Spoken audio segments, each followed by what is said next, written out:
بسم اللہ الرحمن الرحیم۔ السلام علیکم ورحمۃ اللہ وبرکاتہ۔ اللہم صلی علی محمد وعلی آل Muhammad. Best online Quran classes کی طرف سے میں آپ سب حضرات کو خوش آمدید کہتا ہوں۔ ماشاءاللہ آج کا جو ہمارا لیسن ہے وہ ہے جی تختی نمبر 9 مد کے دو قاعدہ کے متعلق۔ ٹھیک ہے جی، اس سے پہلے آپ سے ایک درخواست یہ تھی کہ ماشاءاللہ جو حضرات بھی ہمارے اس چینل پہ نئے آ رہے ہیں تو ان کو جو ہے ہم دل سے گزارش کرتے ہیں کہ ہمارے اس چینل کو سبسکرائب لازمی کر دیں اور ایک پیارا سا کمنٹ اور لائک بھی کر دیں۔ اور اس سے علاوہ ماشاءاللہ اس سے پہلے جو مد کے بارے میں ہمارے جو لیسن گزر چکے ہیں، اگر آپ نے ان کی مشق کی ہوئی ہے، ان کے بنیادی جو قواعد ہیں آپ کو وہ یاد ہیں تو ماشاءاللہ بہت اعلیٰ، بہت بہترین۔ اگر آپ نے حروف مدہ کے بارے میں جو پچھلے لیسن گزر چکے ہیں ہمارے، ٹھیک ہے، اگر آپ نے ان کی مشق نہیں کی، آپ کو ان کی چیزیں کچھ کمی رہ گئی ہے تو پلیز آپ جو ہے پہلے ان کی جو ہے وہ خوب سے خوب مشق کر لیں۔ وہ اس لیے کہ آپ کو جو ہے وہ ہمارے ساتھ چلنے میں پھر آسانی بھی ہوگی اور دلچسپی بھی ہوگی۔ ٹھیک ہے جی، اگر آپ جو ہے وہ پچھلے لیسن نہیں دیکھیں گے، مس کر دیں گے، ان کی مشق نہیں کریں گے تو پھر جو ہے نا آپ جو ہے نا آگے نہیں چل سکیں گے۔ آپ کو پھر جو ہے نا کچھ چیزوں کا سامنا کرنا پڑے گا، مشکل کا سامنا کرنا پڑے گا۔ اسی لیے حروف مدہ کے آج جو ماشاءاللہ آج مد کے جو دو قاعدے پڑھنے جا رہے ہیں، ٹھیک ہے، تو اس کے لیے ضروری یہ چیز ہے کہ ان مد کے، ٹھیک ہے، تختی نمبر 9 میں، ٹھیک ہے نا، تختی نمبر 9 میں ہم یہ جو مد کے دو قاعدے پڑھنے جا رہے ہیں، ٹھیک ہے، ان کو سمجھنے سے پہلے آپ کے پچھلے جو لیسن ہے نا، ٹھیک ہے، وہ آپ کے کمپلیٹ ہونے چاہیے۔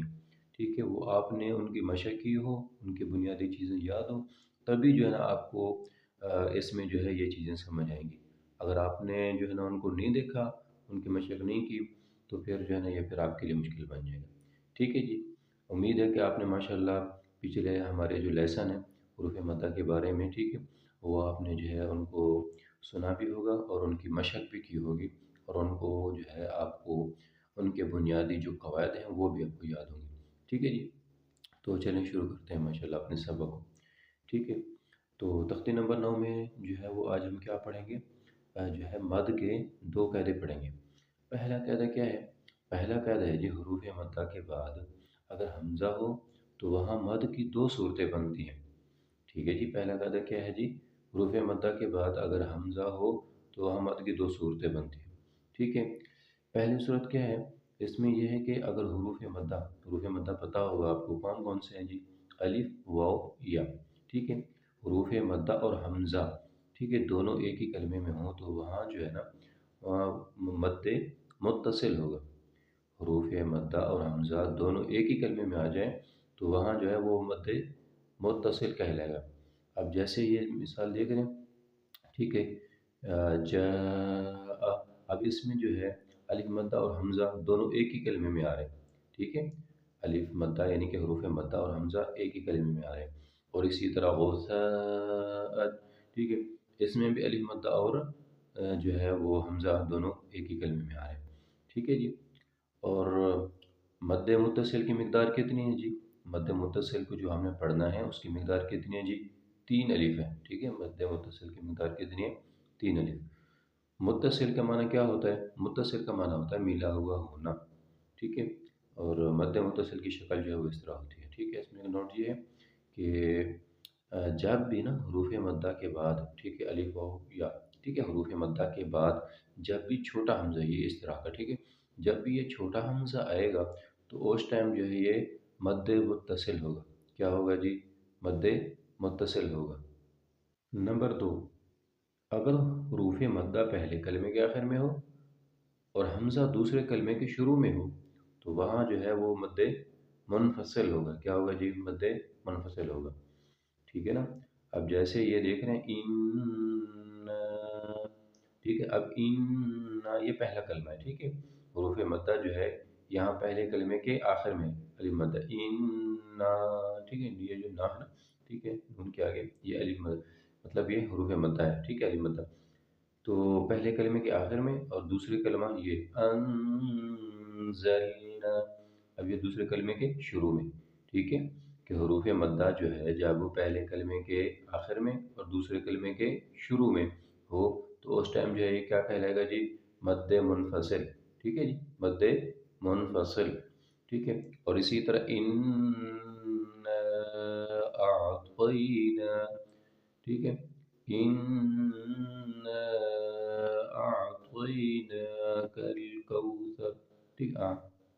تو اس میں بھی ایسے کہ جو ہے وہ حروف مدہ جو ہے وہ پہلے کلمے کے آخر میں اور حمزہ جو ہے، ٹھیک ہے، یہاں پہ، ٹھیک ہے، حروف مدہ پہلے کلمے کے یہاں پہ پہلے کلمے کے آخر میں، اور حمزہ جو ہے یہ حمزہ، ٹھیک ہے، یہ انزلنا، ٹھیک ہے، حمزہ جو ہے وہ دوسرے کلمے کے شروع میں، ٹھیک ہے۔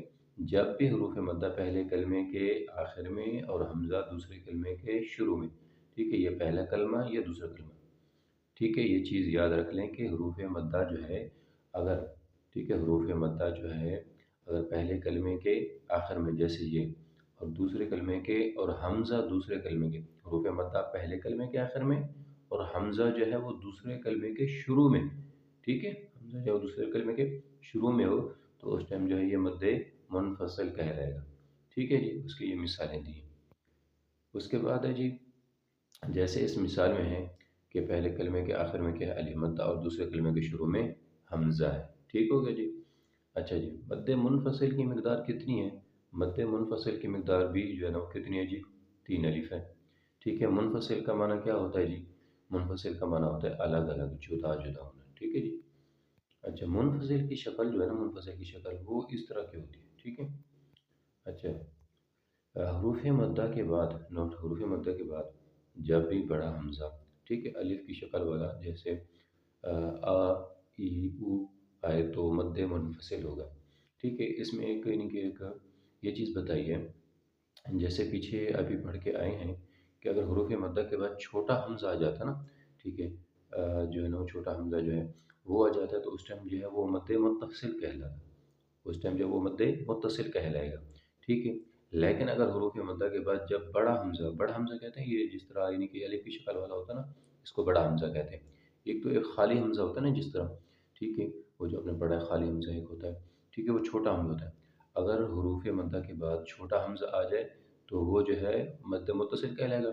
لیکن یہاں پہ یہ چیز ہے کہ اگر حروف مدہ کے بعد بڑا حمزہ یعنی کہ یہ الف کی شکل والا آ جائے، ٹھیک ہے، جیسے حمزہ زبر ا، حمزہ زیر ای، حمزہ پیش او، اب یہ بڑا حمزہ ہے، ٹھیک ہے، تو اس میں جو ہے یہ پھر کیا ہوگا؟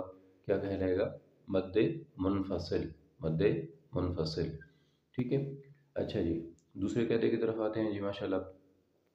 دوسرا قاعدہ جو ہے، دوسرا قاعدہ کیا ہے؟ دوسرا قاعدہ یہ ہے کہ حروف مدہ، ٹھیک ہے، حروف مدہ یا حروف لین کے بعد سکون ہو، ٹھیک ہے، تو وہاں مد کی 2 صورتیں ہوں گی۔ سکون کسے کہتے ہیں آپ کو پتہ ہے؟ سکون یعنی کہ جس طرح، اب میں آپ کو یہ بتاؤں، جو ایک جزم ہوتی ہے جس طرح دال کی طرح ایک بنا ہوا ہوتا ہے، ٹھیک ہے نا، ابھی آج جو ہے نا آپ سمجھ لیں گے، ٹھیک ہے، حروف مدہ یا حروف لین کے بعد سکون ہو تو وہاں مد کی 2 صورتیں ہوں گی۔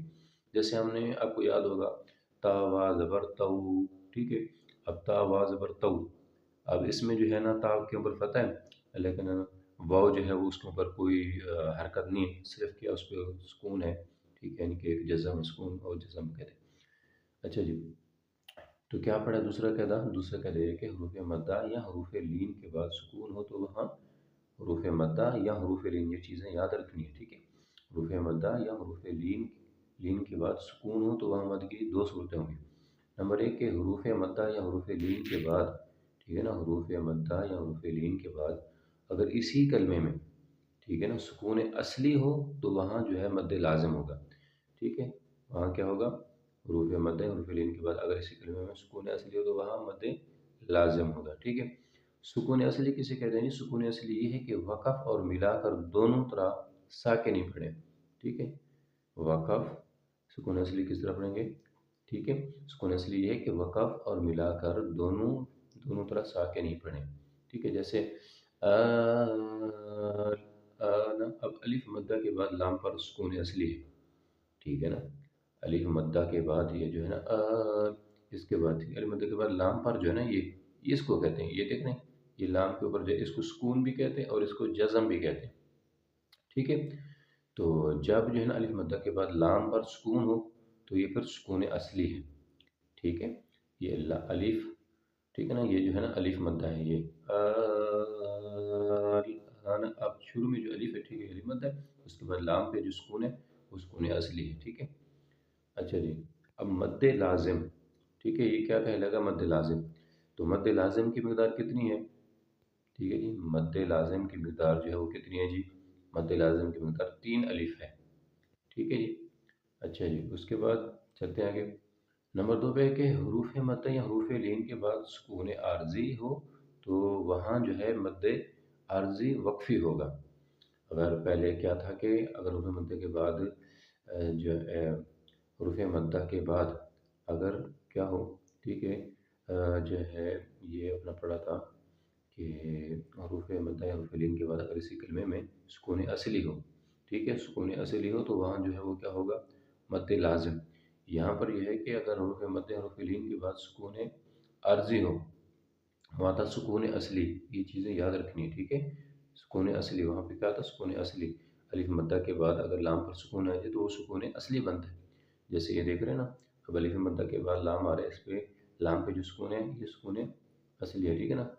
یعنی کہ الف مدہ کے بعد اگر اسی کلمے میں سکون اصلی ہو، ٹھیک ہے نا، سکون اصلی ہو تو وہاں مد لازم ہوگا، ٹھیک ہے۔ سکون اصلی کی بھی پہچان کیا ہے کہ وقف اور دونوں وقف اور ملا کر دونوں طرح جو ہے وہ ساکن ہی پڑھیں، ٹھیک ہے۔ تو اسی دوسری چیز میں بھی یہی چیز ہے کہ حروف مدہ یا حروف لین کے بعد، حروف مدہ یا حروف لین کے بعد سکون عارضی ہو تو وہاں جو ہے مد عارضی وقفی ہوگا، اور یہ مد جو ہے نا صرف حالت وقف میں ہوتا ہے، ٹھیک ہے جی۔ اور مد عارضی وقفی مدہ کی مثال جیسے رجال، ٹھیک ہے، حالت وقف میں یہاں الف مدہ کو 3 الف کھینچ کر پڑھیں گے، ٹھیک ہے۔ اور مدہ عارضی وقفی لین کی مثال خوف، ٹھیک ہے، خوف، خویف، ٹھیک ہے جی۔ تو ماشاءاللہ یہ جو ہے ہمارا جو آج کا جو ماشاءاللہ ہمارا جو لیسن تھا، ٹھیک ہے، تختی نمبر 9 مد کے 2 قاعدہ کے متعلق، ٹھیک ہے۔ تختی تو ماشاءاللہ ہم جو ہے وہ اگلے لیسن میں انشاءاللہ تعالیٰ پڑھیں گے، ٹھیک ہے۔ ابھی جو ہے وہ ہم نے اس کی جو ہے وہ بنیادی چیزیں پڑھی، ٹھیک ہے جی۔ اپنا جو ہے وہ بہت سارا خیال رکھیے گا، ہمیں دعاؤں میں یاد رکھیے گا، ملتے ہیں اگلے لیسن میں، تب تک کے لیے اللہ حافظ۔